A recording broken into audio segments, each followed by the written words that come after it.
Hey everyone, welcome back to part 2 of Expressive Adjectives. In the first part, we have covered some amazing expressive adjectives. If you have missed it, don't worry.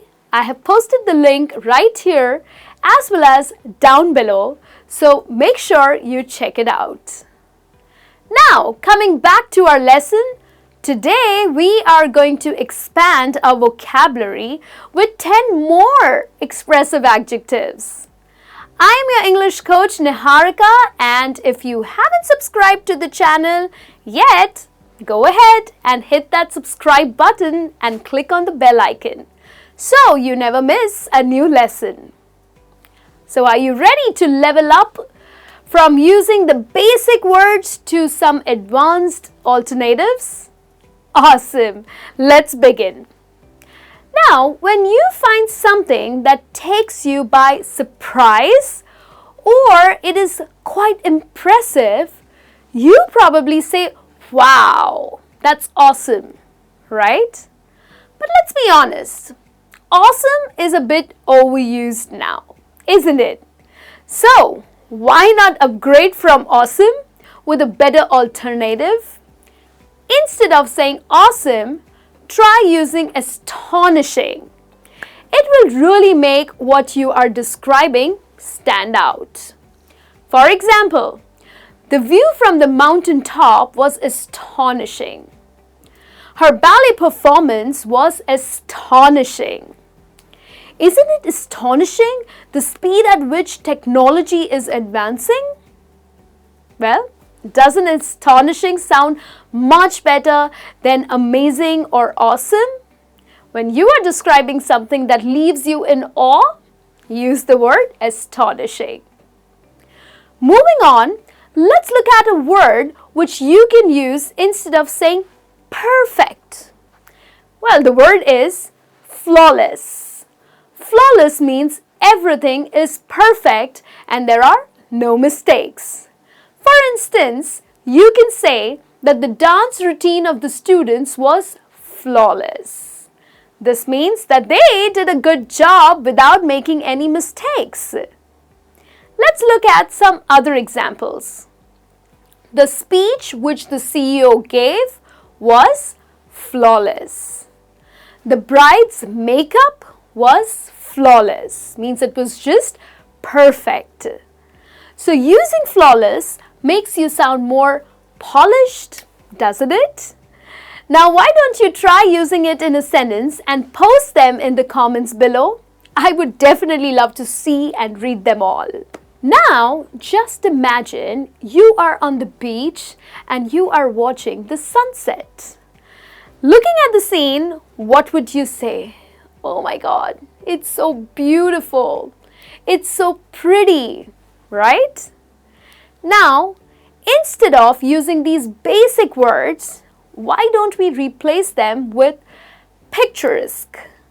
It is 3-syllable word pronounced as picturesque. Say it with me once again. Picturesque. Picturesque.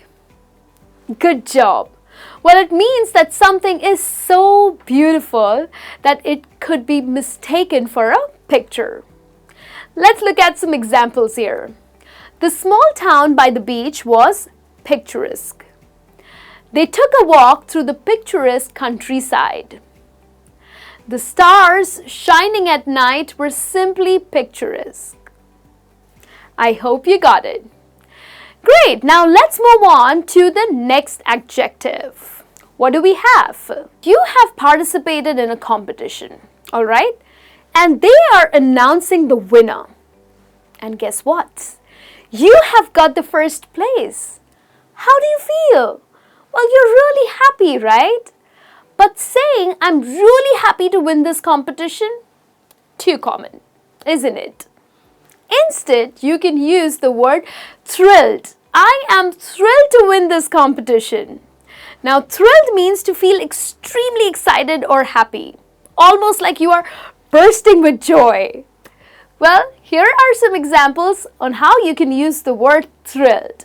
She was thrilled when she got the promotion. The kids were thrilled to visit the amusement park. I was thrilled to get the job offer. See how this one word adds more energy to the feelings, right? So the next time you feel super excited or happy, try using the word thrilled. The next one is when you see a palace. What is the first thing that comes to your mind? Wow, this palace is so big, so huge, right? But instead of using big, huge, or amazing, you can use another word, majestic.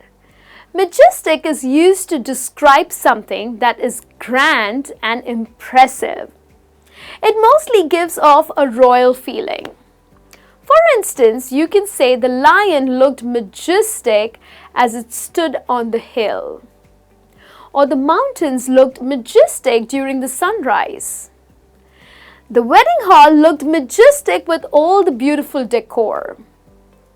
Now, doesn't majestic sound so much better than just big or huge, right? Well, moving on to the next adjective on our list is serene. Now, the pronunciation is serene.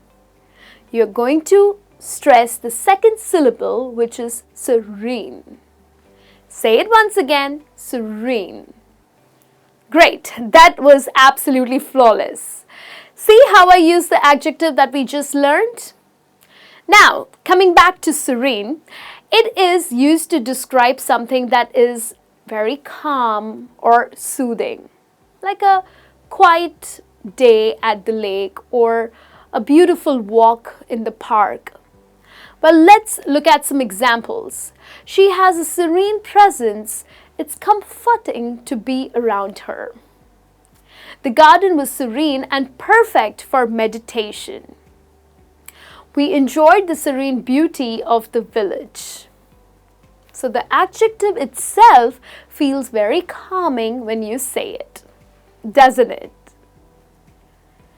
Now guys, just imagine you stay in a really old building.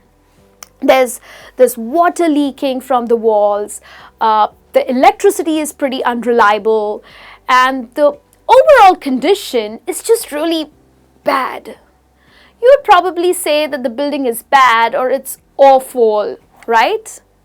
But hey, I got a better alternative for you. Appalling. It's pronounced as appalling. Say it with me once again, appalling. Great. So what it means? Well, appalling means to describe something that's not just bad, but it's so terrible that it shocks you. For example, you can say his behavior in class was appalling, or the news of the disaster was appalling to hear. Her injuries from the accident were appalling, right? So it means that it was awful. So when something is so bad that it kind of shocks you, disturbs you, then you use the word appalling. Now, if you are feeling very angry, you might say, I am so mad, or I am so angry, right? But what if I told you there's a much better word to describe that feeling? Well, the word is irate, pronounced as irate. Say it with me, irate. Good job. Now, irate means to be extremely angry or furious. For example, the customer became irate after waiting for hours. Mom was irate when she found out Ryan stole her wallet. The boss was irate with the staff's awful work. Now, if you are watching a movie, and to be frank, it's quite a long and not a very interesting movie, well, what would you say? It's boring. Well, this movie is so boring, right?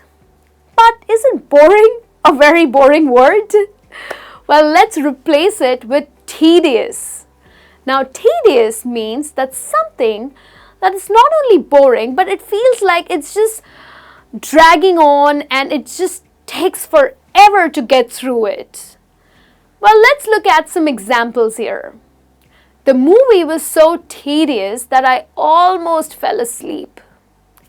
The meeting was long and tedious. Sorting all the paperwork is such a tedious process. Right? Well, I hope you got it. Now, let's move on with the last adjective that I have for you. Mesmerizing. Now, when something completely captures your attention and is so beautiful that you can't look away, you would say, "Oh my God, that's amazing," or "so interesting." But the word that you can use is mesmerizing, pronounced as mesmerizing. The stress is on the first syllable, mesmerizing. Say it with me again, mesmerizing. Good job. Now, mesmerizing means something is so captivating that you are just unable to look away from it. For example, the actor's performance was mesmerizing. I couldn't take my eyes off him. The opera singer's voice was so mesmerizing that the audience sat in silence. The stars were mesmerizing against the sky. So, it's perfect word for describing something that completely grabs your attention. And there you go. These were the 10 more expressive adjectives to add to your vocabulary. So they will not only help you sound more fluent, but also help you to make your conversations more interesting. So now it's your turn. Try making a few sentences with these adjectives. Post them in the comments below. Trust me, I would read them all. And if you enjoyed this lesson, make sure to hit the like button, share it with your friends, and subscribe to the channel for more fun lessons. I will see you in the next lesson. Take care.